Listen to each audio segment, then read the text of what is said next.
I'm not a professional psychic, but I can do what's called a cold reading. Anyone with a knack for gauging psychological and emotional states can do it.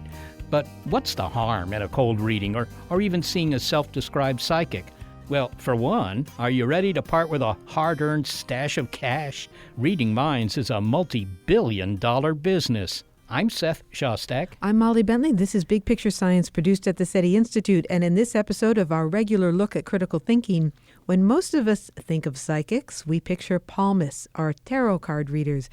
A bit of fun at small expense, and perhaps the only cost is to your wallet. But widespread belief in psychic phenomena in the U.S. is an invitation to scams and hucksterism, and some pseudoscience businesses extract a more substantial cost.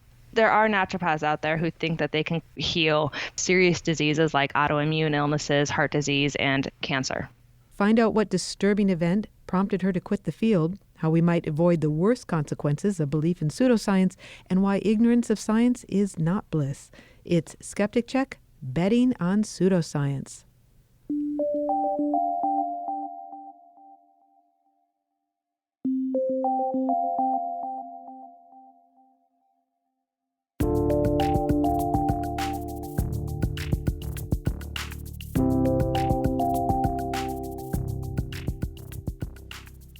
Do you know what I'm thinking? Or whether my fortunes will rise or fall in the coming year? Well, psychics claim they can see the future, and one way they can appear to do this is with a technique called a cold reading. They get you to divulge some small personal details about yourself unwittingly, which, when played back to you, seems impossible to know. I mean, how could anyone know that unless they were a psychic? So how are you doing today, Seth? Pretty good, I guess, yeah. You have some worries. You're worried about some things. Well, yeah, I am, actually. Is it about your health, or is it perhaps No. finances? Not finances. Health? No, I don't think so. I don't think it's health. Is it your job? Well, You're feeling stress, maybe. yeah, there's always a little bit of stress, maybe a little You're more feeling now. stress at work. I'm feeling that. And are you thinking about someone whose name starts with an M? Well, I was. Okay. And that person was? My mom. It's your mom. Okay, so you're thinking about your mom because you love her and perhaps you miss her? I do miss her, yeah, every day. You miss her. I'm really getting a strong sense of what's going on with you. Well, that's pretty impressive, actually. That is what's called a cold reading. My goodness, I'm going to turn up the thermostat in here. And that had was you pretty not good. had you not said mom with an M, I would have said, are you thinking of somebody perhaps with a W? I mean, I'll just turn that letter upside down. Perhaps you're thinking of someone with a W. All right. Well, I mean, obviously it may be comforting to have someone across a rug-topped table tell you your life is going to improve. Now, I know you're about to say but I'd like to add my own caveat before you do, if you don't mind. I know we're joking around about this, but having someone sit and listen attentively while you describe uncertainty in your life and what some of your deepest fears are can be more than just comforting him. It can really be a lifeline. And a friend of our family is facing a serious health crisis right now, and the outcome is uncertain, which worries all of us. And she has confessed that since her diagnosis, she's been going to see a medium. Yeah? Is she seeing the medium more than once? I mean, is she repeatedly going there? She's gone a number of times, and I know that a medium is different from a psychic, but anyway, this medium says she's trained in interdimensional communication. And our friend says that what this medium has done is offered her hope by reassuring her that she has benevolent caretakers in this life and that she'll have them in the next one. And as a result, she feels less fearful about what's going to happen. It's a very scary time. So, if this self-described medium can provide some reassurance by suggesting that she can tap into some information elsewhere in the universe that is unavailable to the rest of us, but it helps our friend face what she's going through, I don't know that I see the harm in it. In fact, it might be a good idea. Well, I suppose I can understand that. But believing that some people have supernatural powers, mediums who talk to the dead or psychics who can see into the future, I mean, it's not always harmless, at least to your wallet. Predicting the future is big business. Hi, I'm Rob Palmer. I'm a member of the Guerrilla Skeptics on Wikipedia editing team, and that led me to become a columnist for the Skeptical Inquirer online magazine. Robert Palmer doesn't believe in psychic powers, but he reports that many people do. There was a Pew poll in 2018 that broke up all sorts of paranormal and woo beliefs based upon religiosity, and the average was 41% believe in psychics and mediums. 10% even of atheists do, so that was shocking to me. And if you're not a member of a mainstream religion, so you consider yourself spiritual, the situation in this regard is actually even worse because it's up in the 60s. He was reporting on his research at an annual Skeptics conference called PsyCon that Seth recently attended in Las Vegas. Rob, when people think of psychics, they think of, tarot card readers or people who look at your palm for $10 and tell you something about your future. But it's a much bigger industry than that. Oh, yeah. By self-reporting of the industry, which of course is only going to count, money that has to be reported to the agency, which is credit cards, it's over $2 billion. $2 billion. Okay, so these are people who are, predicting the future or telling people something about their family. All of the above. Yeah, that's anyone who is a member of the agency, something like American Institute of Psychics, and obviously not everyone probably joins that organization, but actually it's American Institute of, I think it's Certified Psychics, which kind of says, oh, we're certified, we have to be real. But it would be anyone who does that kind of thing. Clairvoyant mediums, people who are just tarot card readers, people who read horoscopes, all of that. Well, that doesn't sound terribly, malignant in any way. I mean, what's the harm? I mean, maybe you don't believe it, maybe you do believe it, but, frankly, who is hurt by that? Right. So what I found out is that even by self-reporting of that industry, $200 million are quote-unquote scammed, and that's not counting you're paying $100 for reading. That's people who get people into huge debt by convincing them that they have an evil curse on them. They're going to die and their family might be injured unless they keep paying the psychic for help. And the amount of money that is really taken from people must be astronomical if the agency itself says it's $200 million. So give me an example of the kind of scam in which big money might be involved. I mean, obviously, that's more than just a palm reading, unless you also read the soles of your feet or something. Right. So I can give you one example. This one really is amazing. So the psychic is named Priscilla Del Moro, and she convinced her male client who had come to her for help because he was in love with a woman named Michelle on Facebook, and apparently, he wasn't getting the recognition he wanted from the woman. So Del Moro said that they were twin flames kept apart by negativity, and I'll bet she uses that line on a lot of her clients. But, whatever she told him, it was enough to convince him to keep paying her huge amounts of money to try to get Michelle to recognize him as more than just a Facebook follower. Well, eventually Michelle died. And the client went back to Priscilla, and Priscilla said, oh, no, that's not the end of it. I can reincarnate her into another person's body for you. And that wasn't enough to send the client running. He kept paying her. I think it was for another year, and that total was $700,000 from one individual.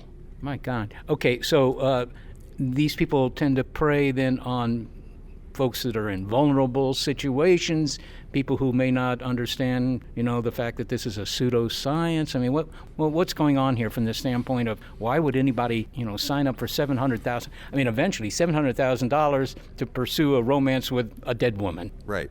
Well, of course, it depends on how much money you have. I was personally contacted by someone who lost $42,000 compared to $700,000. It's not a lot, but that was her life savings. There are people who are bankrupted, lose their houses because of this sort of thing. And the interesting thing is it's, yes, largely over the psychic helping them to remove a curse or with their love life that's not going well or something like that. But the scary thing is it's not just a stupid person. The private eye, who I got a lot of this information from when I wrote an article for Skeptical Inquirer where I interviewed him, his name is Bob Nygaard. You could look that up. He says that the people who fall for this are doctors, they're lawyers, they're CEOs of corporations, they're professors. One professor told him that he lost $200,000, but he didn't want Nygaard to pursue it. He just wanted Nygaard to know the name of the person so that they could watch the psychic. So she didn't do this to anyone else. But he couldn't report this because the $200,000 was not worth as much as his reputation at the university. What's fundamentally going on here? I mean, these people are particularly credulous. What's going on? What is the psychology here? They're experts at psychological manipulation. That's the quote from the detective. And he says, without ever having gotten a degree, they're experts at psychological manipulation. They know how to push the right buttons. And from personal experience, I have friends and coworkers who will argue with me strenuously from one experience they had that, oh no, I'm wrong. Okay, maybe some of them are fake, but the person they went to is real. And one of them was actually had a reading from the famous John Edward. He told her the name of her ex-husband, and quote unquote, there is no way he could have known that. Well, maybe it was a cold reading thing where he said, is your ex-husband's name Brad or Bill or Bob? Or she only, oh yes, he said Brad. And she swears he only said one name. But of course we know memory is fragile, and that's likely not what happened.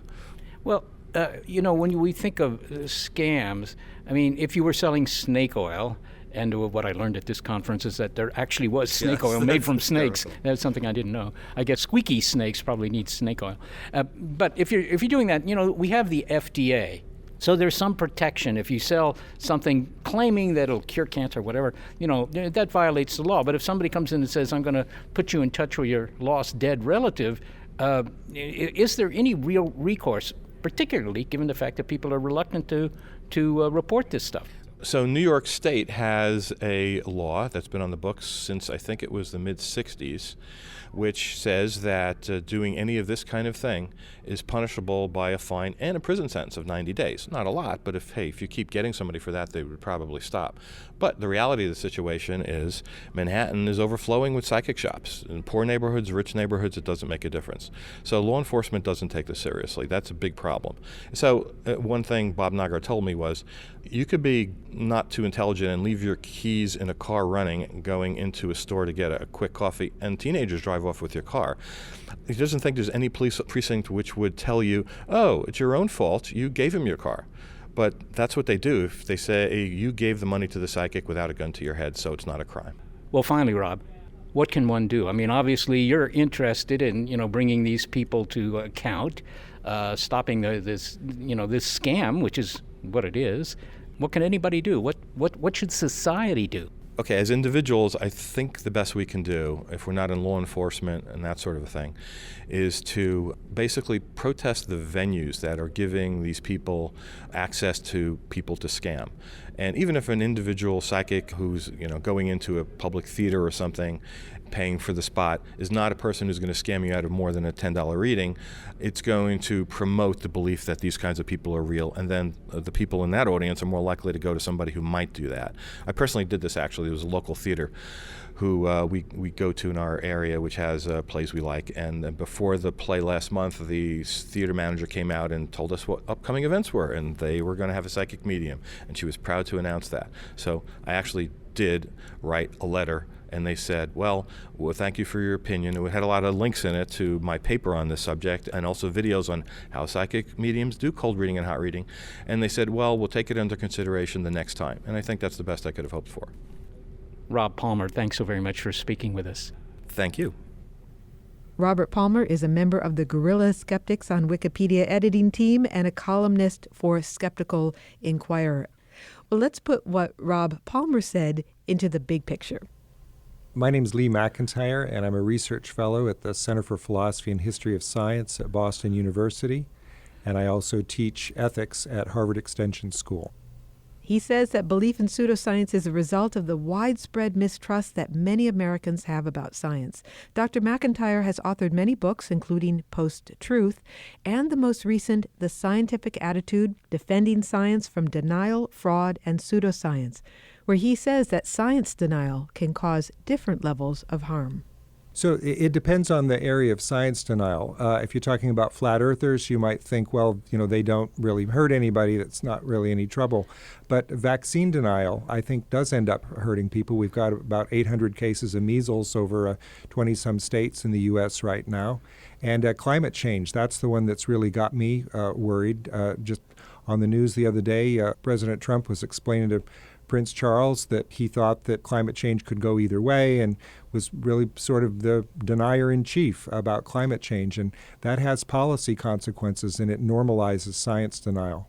Well, it certainly sounds like a crisis. We hear about how 1/3 of the public, more or less, disbelieves in Darwinian evolution.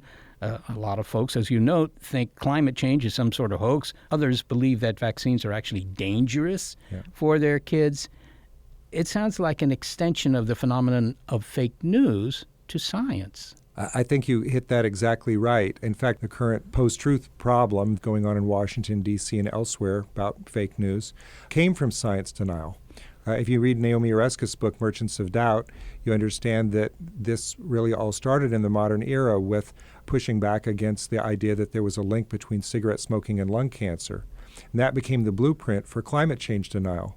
And I think that what happens is if people think that, well, you can push back against those scientific topics, why not push back against anything? Why not push back against the idea that the crime rate is rising rather than falling, or what's going to be the result of a tariff? I mean, why not deny any facts in general, or what counts anymore if you can attack science? Well, do you think that this is because of the fact that, in a sense, science can never prove something? There's always the chance that that next experiment will show that the apple falls upward, for example. And yet Newton's theory is, fairly well established, I would say. Are they seizing on that, or is it just sort of a relativistic moral standard here that, nothing is absolute? I think it's the former. I think it's this idea that a lot of people have that science is about proof and certainty. You'll often hear science deniers say that evolution is just a theory, or that climate change isn't settled science. They're looking for 100%. They've got an impossibly high standard that has to be met. And they'll call themselves skeptics, but that's not really skepticism. That's more kind of cafeteria skepticism.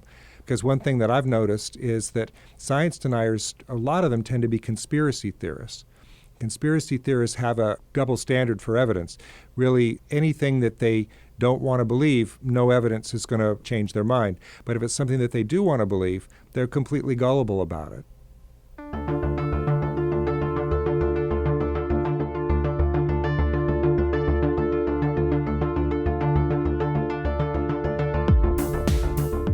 More with Lee McIntyre about how to fight science denial and what ultimately helps to change minds. And then later in the show, what prompted a naturopath to leave her field. By the way, if you have thoughts about this episode or others that you'd like to share, you can easily connect with us on social media. We're on Twitter at ByPiSci. It's Skeptic Check, betting on pseudoscience on big picture science.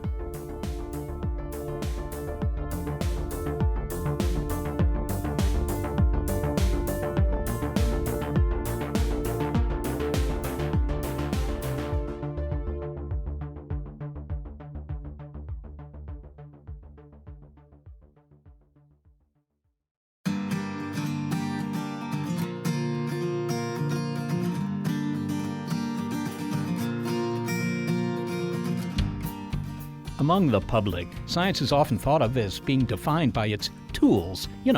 Test tubes filled with colored liquids, giant telescopes perched on mountains, or anyone looking through a microscope. But that's not what really distinguishes science and makes it special, says philosopher Lee McIntyre. What makes it special is the attitude that scientists have towards evidence, but we seem to be holding that in low regard in this post-truth world. His book on the subject, The Scientific Attitude, Defending Science from Denial, Fraud, and Pseudoscience. Now, we're talking about some of the reasons why people resist the facts of science and the worldwide susceptibility to pseudoscience. It suggests that what appears to be an irrational attitude may actually be hard-baked into our psyches, if not our psychics. So how do we change minds? Well, this may be of relatively small consequence if you're talking about somebody who believes in the efficacy of a rabbit's foot or avoiding black cats. But if you're talking vaccines or climate change, it's a much bigger deal. So what's the right strategy to encourage a trust in science? If you can't distinguish science from non-science, then how do you fight back against science denial? And I got to thinking about what was really distinctive about science. And what I think it is the values of science. It's the attitude that scientists have toward evidence. What I mean by the scientific attitude is, number one, scientists care about evidence. Number two, scientists are willing to use evidence to change their beliefs. It's that second part that's really important, because if you embrace the scientific attitude, it means that you understand that even though you want to believe in something maybe, if the evidence rules it out, you've got to change your beliefs. And that is a matter of values, as a kind of a normative ideal, is I think what separates science. The fact that it's data-driven, the fact that it's driven by observation, by doing experiments, that could indeed completely invalidate your ideas. Yeah, the invalidation part's the important part. Anybody can go out and gather evidence to confirm what they want to believe. The confirmation bias is strong. It can be strong even for scientists, I suppose. But the wonderful thing about science is that there are these built-in values of community standards and practices of sharing data and peer review and replication, which means that if somebody puts forth a hypothesis, it's going to be tested. And if it's wrong, sooner or later, people will figure that out. It doesn't always happen overnight, but the thing that I love about science is that it's got this built-in respect for the idea that evidence matters, and they're reasoning about evidence in a good way. But very often the people that are either denying science or proposing what you might call pseudoscience will point to researchers who, are on their side. Yeah. I mean, in the case of climate denial, there are some scientists who say, no, the climate isn't changing. And they'll say, see, even scientists agree with us. Yeah, that's the problem. Everybody thinks they're the next Galileo. They'll point to their own experts. And I get these letters, by the way. I get these letters from anti-vaxxers and from climate change deniers saying, no, you've got it wrong. The scientific consensus has screwed this up. And if you just look at this website and you look at these experts, you'll really, understand. I understand that there are some mainstream scientists at prestigious universities who have got alternative theories about climate change. By the way, this is still happening with evolution. We don't have 100% scientific consensus on evolution by natural selection. Scientists are a contentious bunch. You're never going to get them all to agree. There is a point at which the field moves on, and although you've got individual dissenters, they're going to be left behind. Really interesting what happens sometimes is that dissenter can be right. Galileo had the evidence. Wegener had the evidence on continental drift. That happens. But that's not the usual way of things. I think Carl Sagan pointed that out, that 90% of the time the conventional wisdom is correct. Extraordinary claims require extraordinary evidence. So does it help then to tell an anti-vaxxer, for example, that, here's some evidence, here's some studies that show that there's no correlation between vaccines and autism? Surely they can't totally ignore you, even though they don't have the scientific attitude. There are a couple of different problems. One is fear. Simply the idea that this isn't just some scientific hypothesis, this is something in which they have a personal stake. And if you look at the way that people form their beliefs, even about empirical topics, sometimes it has a lot to do with identity and with trust. And if you're living in a community with other people who are anti-vaxxers, maybe you trust them. And especially if you think that the scientists are lying, if there's some sort of a conspiracy about it, that can really manufacture doubt and make people confused. The evidence has shown that people will change their minds if you present it in the right way, if you don't yell at them, if you don't make them feel stupid, if you engage to build trust. You can change people's minds based on evidence. And they're doing this right now in Vancouver, Washington, where there's been a tremendous measles outbreak. And they've sent public health officials out to have workshops to talk with people, sometimes one-on-one, and they're changing minds. I read an account in the Washington Post where a woman who was an anti-vaxxer decided to vaccinate her children, and she said that the reason was because she sat down with a scientist who talked with her for 2 hours and answered all of her questions. She wanted to be heard. The evidence was ultimately compelling, but it had to be presented to her in the right way. We've been talking here about what seems to be an American problem, maybe at least more so. And indeed, when I lived in Europe, I had the feeling, I don't know, it wasn't backed up by numbers, I have to say, but that there was less misunderstanding about science, whether that was, the misunderstanding was deliberate or circumstantial, they just weren't trained in science. But is that true? Is this a more severe problem here in the United States? It depends on the area. It depends on the area of science denial. If you look at evolution by natural selection, Turkey is the number one country for denial of evolution by natural selection. They actually ban it from being taught in their public schools. Then flip over to someplace like China. China is very enlightened about climate change. They don't have the same climate change denial that we do here, even though they're the number one contributor to that. I don't think that science denial is a uniquely American phenomena, but I do think that there's a sense in which it's been growing here faster than it's been growing in other countries. I mean, the human brain is wired up with these cognitive biases, and then they're exacerbated by finding your silos, your community on the internet who back you up. And it is worldwide. Some of the most egregious examples that you see are here in the U.S. I have to say, though, I just got back from a trip to Italy earlier in the year where they've just elected a government that's anti-vax. So it is a problem in different hotspots around the world. What's the role of the media in all this, Lee? Often you hear them giving both sides of an argument, seemingly in the interests of fairness. But there's something wrong about that. I mean, should we give both sides of the argument for example, a spherical Earth? Yeah, it's the problem of false equivalence, and this we find in post-truth as well. Journalists sometimes feel that it's their job to be objective, and the way that you're objective is to get both sides of the story. But as I say, the halfway point between the truth and a lie is still a lie.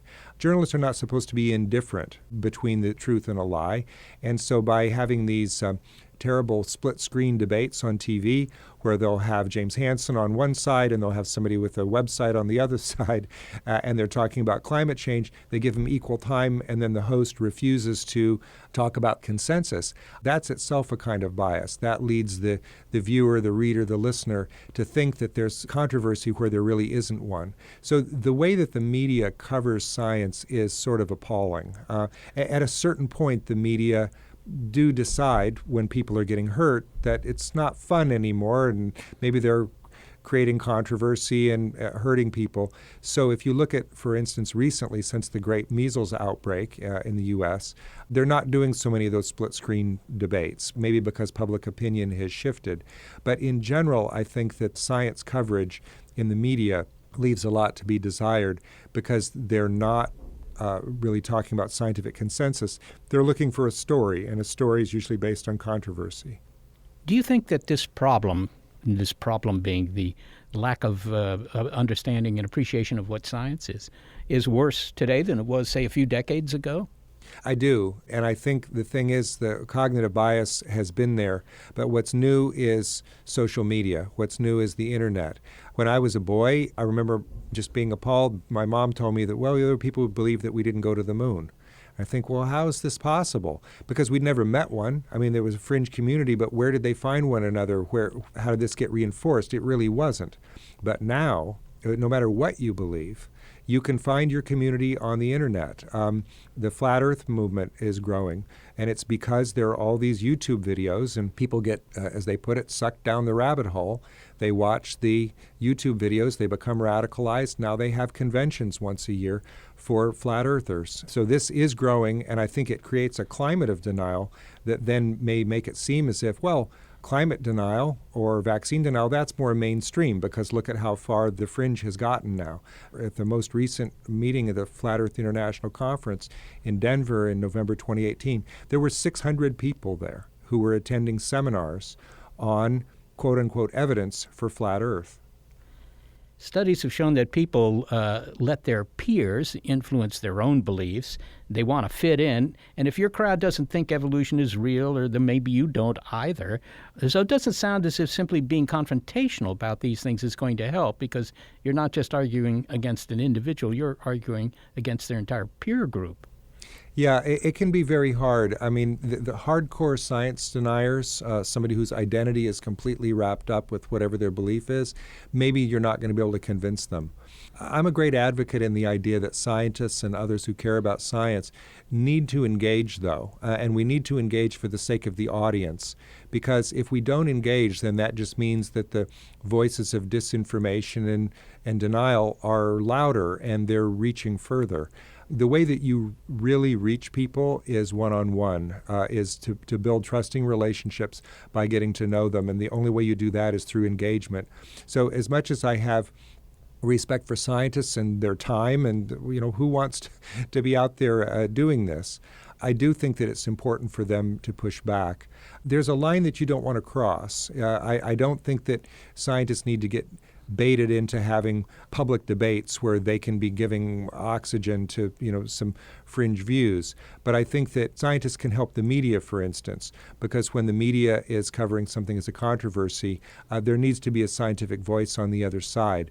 You do see this. You see Neil deGrasse Tyson and others on various topics as the public face of science pushing back, and I think we need to see more of that. Well, finally, Lee, is there any cause for optimism here? I mean, I grew up in the generation that went to school after the Second World War, and science, of course, had played a big role in that war and in winning the war. And today we have this sort of disillusionment with scientists, people fighting back and so forth. How do you see the future? What will things be like 30 years from now? I don't know. I can't predict, but I have to say that there's certain things that give me pause. The fake news, the rise of deep fake video and audio, I think is politically a sort of a disaster. But I do have some grounds for optimism, which is that eventually people do change their mind based on evidence if they're exposed to it in the right way over long periods of time. And I'm now sort of a connoisseur of the literature of people who do change their mind. I read the cases of the anti-vaxxers or the climate change deniers and how they change their mind. And to a person, it's always because they had some sort of personal experience, either with something that affected them. Maybe their child got sick. Maybe all of a sudden their business is flooded, so that's going to make a difference for vaccines or for climate change. But more often it's that they meet people whom they trust. There was a fellow who went to work for NASA. He was a Trump appointee, and he was a climate change denier. 4 days later, he changed his mind, and it was because he was exposed to people who presumably he trusted, who gave him the evidence in a calm and rational way. I think that this can actually work. It takes time, it takes commitment, it takes motivation, but what's our choice? If we're not willing to fight back for science, then I'm not optimistic, then I shudder for the future. Lee McIntyre, thanks so very much for speaking with us. Thank you for having me on. I appreciate it. Lee McIntyre is a research fellow at the Center for Philosophy and History of Science at Boston University, and he teaches ethics at the Harvard Extension School. His book is The Scientific Attitude, Defending Science from Denial, Fraud, and Pseudoscience, and you can find links to him on our website at bigpicturescience.org. So this is one of those cases where you don't win the argument with facts alone. Your approach is just as important. It's your approach, after all, that opens the doors of the mind so that the facts can actually get in. And be aware, this is not just a local problem. It's a worldwide one.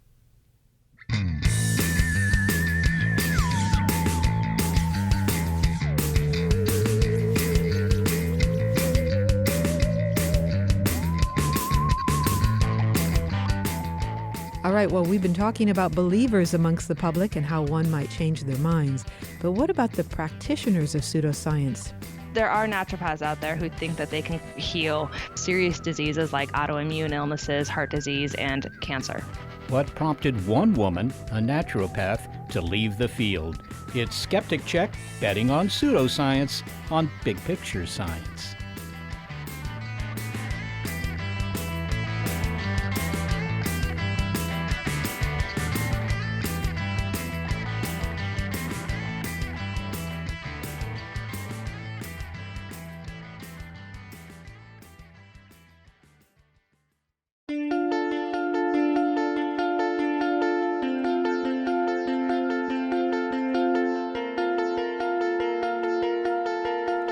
Naturopathy, like homeopathy, is a subdiscipline of so-called alternative medicine. It claims the remedy for what ails you is a healthy lifestyle. Just eat those rutabagas and your chronic tinnitus will go away. Well, according to the National Institutes of Health, 2% of Americans, that's about 6 million people, treat their infirmities with homeopathy. And according to a naturopathic newsletter, 8 times as many trust the healing properties of so-called natural products, the basis of naturopathy. But I'm just telling you what I know about naturopathy, so let's get a second opinion.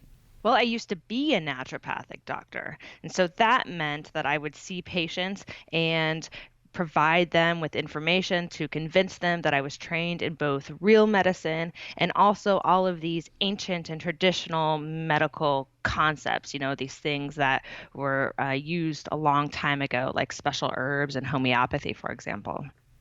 Britt Hermes studied naturopathy, entered the field, set up a shop, and began to see patients. But then something frightened her and she quit. Do no harm is part of the Hippocratic Oath for doctors, but Britt Hermes eventually realized that it did not apply to naturopathy. She now campaigns against those who practice it, earning her the media's nickname naturopath whistleblower. Britt, how did you become a naturopath practitioner? Does one get a degree in it? So it depends on the state that you live, what the requirements are to call yourself a naturopathic doctor. But in general, you're required to graduate from a 4-year accredited naturopathic school and then take a licensing exam. Now, you're going to find naturopaths on their website providing information that is actually not so accurate. So oftentimes, naturopaths will call this licensing exam a board certification exam. So there is no such thing as board certifications in naturopathy. And you're going to find naturopaths referring to their school system as a naturopathic medical school, which is not a thing either. There's naturopathic school and then there's medical school. And these are two separate entities accredited by separate boards and very different things. But you say you spent 4 years at a college studying this. What attracted you to naturopathy? Basically, I had a very typical experience, which is I had a bad experience with a medical doctor. So the quick story is that when I was a teenager, I was diagnosed with psoriasis. I felt very upset and self-conscious about this. So I went to a dermatologist for help, who, in my memory, sort of brushed me off and told me to get over it, and I would have to take steroids for the rest of my life. And when I asked this dermatologist if there was anything that I could do to help mitigate the symptoms or change the course of disease, he said no, and that I needed to suck it up and get over it. And being the stubborn teenager that I was, I decided that I was going to prove him wrong and started exploring these natural medicine ideas and treatments from an early age, which eventually led to me pursuing it as a career path. Many naturopaths either set up their own clinic, and this clinic can be, just a room out of your home. But many times naturopaths are trying to provide the impression that they are just like medical doctors. So they're setting up their practices to look like what you would think of a normal medical practice, with like a waiting room and a receptionist desk and treatment rooms in the back and all that. That kind of thing. And would you have them? I mean, obviously, you don't examine them with the traditional tools of a medical doctor, right? I mean, you're not taking their blood pressure or stuff like that? Well, naturopaths are trained to do all of those things. So many naturopaths do, but whether or not, this type of conventional medical information goes into the decision-making process for coming up with a diagnosis is really dependent upon the individual naturopath. And that's because naturopaths believe in information that is not part of the conventional medical system. So naturopaths use their own made-up special diagnoses, for example. They have their own ideas about physiology and how the body functions. And so you might have a naturopath who is listening to your heart and taking your blood pressure and taking note of this information, but he or she is also combining that with some esoteric information about how that patient feels when they're exposed to certain lights or at certain times of day, for example, or grief that perhaps is in that person's life. So lots of like different emotional, psychosomatic things that are sort of being interwoven into that medical visit. Well, perhaps you could describe an example of somebody who came in with some complaint or other, and what you asked them and what they told you. Sure. So a frequent example is someone coming in to talk to me about, let's say, high blood pressure. So we're talking about their heart, and so perhaps I'm listening to their heart, I'm taking their blood pressure, but now I'm also getting a very extensive family history, not just health history, but just I want to know about how that person was raised, the family environment that they were raised in, what their mom and dad were like, and I'm specifically looking for elements of heartache and grief for that patient, because I want to know perhaps if this person went through a traumatic event that preceded or came right before the onset of this high blood pressure and this heart problem. And I'm taking, careful information to kind of get this detailed, what a naturopath would call holistic picture of the patient, so that at the end of the visit, when I'm making my treatment recommendations, I can then add in some herbs or perhaps some homeopathic pills that can address the energetic component of heart disease. Did you frequently encounter patients who had what you might call very serious conditions, cancers?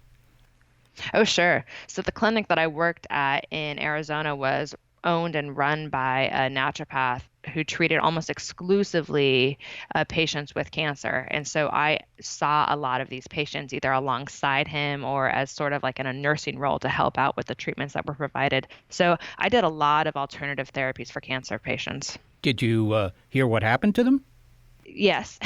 Yes, I did hear what happened to them. So many of these patients that came to see us in the naturopathic setting were very sick and were probably going to pass away anyway and did die while pursuing naturopathic therapy.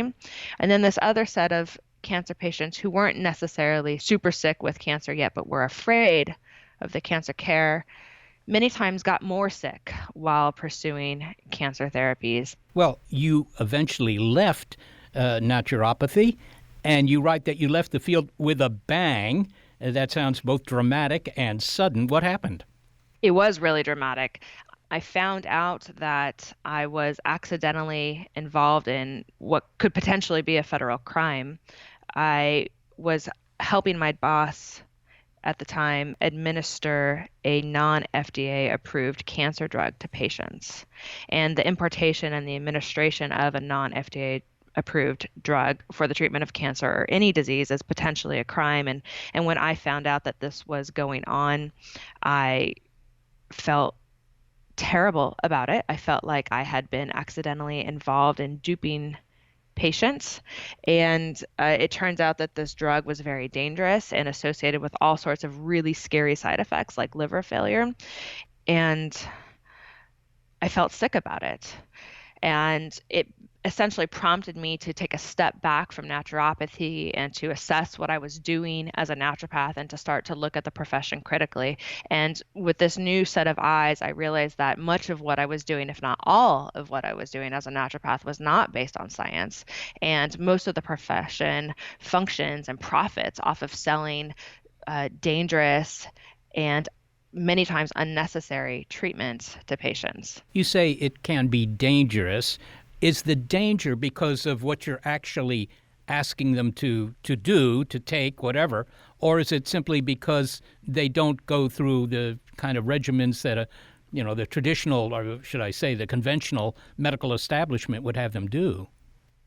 There's all sorts of different types of danger that come into play. So there is exactly what you mentioned, where many times patients are pursuing naturopathic or alternative care, and so they are missing out on regular conventional care, which can be dangerous because you can miss a diagnosis or miss an important window for treatment. It's also dangerous because there's this misconception that naturopathy, because it's based on natural concepts, whatever that means, that they're not harmful, when in fact these natural therapies can be very harmful. They're not vetted by the FDA necessarily, so they're not necessarily shown to be safe or effective. And the patient can react very poorly to these types of naturopathic therapies. So a quick example, there was a young woman in San Diego who went to a naturopath for the treatment of eczema, which is basically itchy skin. So this is generally considered to be a no big deal skin disease that can be treated with some topical treatments and sometimes some different dietary interventions from a dermatologist. But this naturopath recommended that the patient receive an injection of a prepared herb called turmeric. So it wasn't the herb itself, but rather it was an ingredient that was extracted from the herb. And unfortunately, this patient had a terrible reaction to the injection, basically resulting in her heart stopping, and she passed away. And so this is a patient who just went in to basically get some additional help for a bummer of a skin condition, but not a life-threatening disease. The naturopath recommended a ridiculous treatment, and the patient passed away as a result. So even if you're not going to a naturopath for something serious like diabetes or cancer, there's a real risk to it. Is there any evidence that supports naturopathy? I mean, do any of the patients get better? So this is a tricky question, but an important question, because naturopathy really refers to a wide range of practices that are commonly characterized as complementary and alternative medicine. It's not any one thing that is easy to study. And people from within the naturopathic community are trying to study naturopathy, but they're not doing so using the rigorous clinical trial designs in order to assess the research questions. So from my perspective, the studies that are evaluating naturopathy have serious methodology problems, and therefore we can't really rely on the information from these studies. And I don't feel like naturopathy is effective or is safe, because the parts of it that do work are medicine. They're not naturopathy. The thing that is true naturopathy, the stuff that is the core of naturopathy, is all of the stuff that is alternative to medicine. It's all of the stuff that is not scientifically based, and it's all of the stuff that is really based on these archaic and pseudoscientific and sort of pre-scientific ideas. Since you've left naturopathy, you've also been working to understand why you were drawn to it in the first place. Have you learned anything beyond the fact that you had a condition that, your doctor said deal with it, and you decided that wasn't a good answer? Well, I've come to realize that patients don't necessarily remember the specifics of their appointments with their doctors, but they do very much remember how that person made them feel. And medical doctors historically struggle with making patients feel heard, especially certain populations of patients. So women and people of color typically don't feel like they are being listened to in a doctor's office, whereas the naturopathic experience is really warm, and there's usually a lot of empathy expressed in that visit. And so patients walk out of their time spent with a naturopath feeling really good about that experience. And so that's one thing that I try to stress to the medical community, is that the time that you're spending with that patient is really important in creating this nurturing and this supportive environment. And less important is what you tell that patient, and more important is how you make that patient feel, and helping them to feel empowered in their health and like they can take control of their health using the tools based on science and evidence that you are offering them. The importance of a good bedside manner. That's right. Finally, Britt, we've heard earlier in this show that often what leads someone to stop their anti-science views, to give them up, is a conversation with someone who has the facts but who can answer questions. Or I've also heard others who have abandoned that belief and were, once like you. What was it in your case? Well, I was really scared. So I think this fear really motivated me to start to look for answers and look for information that was critical of naturopathy. I always knew that there were critics of naturopaths out there. I mean, I knew science-based medicine existed. I knew that Quackwatch existed, but I chose to ignore this information because it wasn't in alignment with my belief system. And so once I no longer had that need, once I no longer felt like I wanted to be defined by naturopathy, then I was really truly able to take in information from the outside and really to start to evaluate naturopathy from a more objective perspective. Britt Marie Hermes, thanks so very much for speaking with us. My pleasure. Britt Marie Hermes is a former naturopath practitioner, and she is now working on her PhD in evolutionary genetics at the University of Kiel, Germany.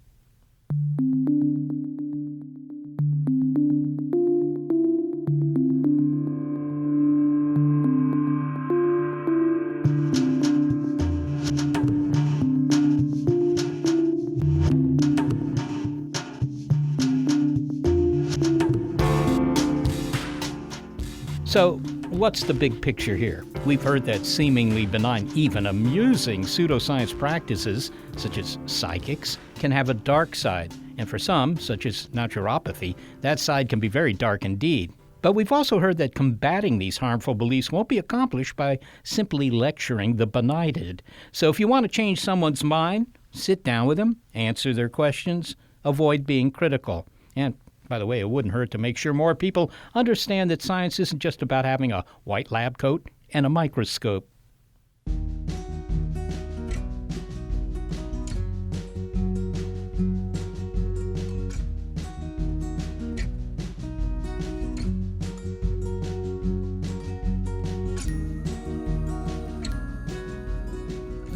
Well, we don't need a crystal ball to tell us that we would be lost without help from senior producer Gary Niederhoff, assistant producer Sarah Derwin, and operations manager Barbara Vance. I am executive producer of Big Picture Science, Molly Bentley. Thanks also to financial support from Rena Shulsky David and Sammy David, and to the William K. Bowes Jr. Foundation. Big Picture Science is produced at the SETI Institute, a nonprofit education and research organization whose scientists study the origin and nature of life, including the contents of asteroids and comets. I'm the Institute's senior astronomer, Seth Shostak, and I do my best to avoid having any palms inspected. Also, a big thanks to our listeners. Your ears have been attuned to an episode of our regular look at critical thinking on Big Picture Science called Skeptic Check, and this one, Betting on Pseudoscience. If you want to hear more Big Picture Science, well, you can find lots of episodes in our archive at bigpicturescience.org, and you will find links there to the guests you've heard as well. You may be listening to our radio show, but did you know you can also listen to Pi Pi Sci by subscribing to the Big Picture Science podcast? You'll find links on our website to the platforms that carry us.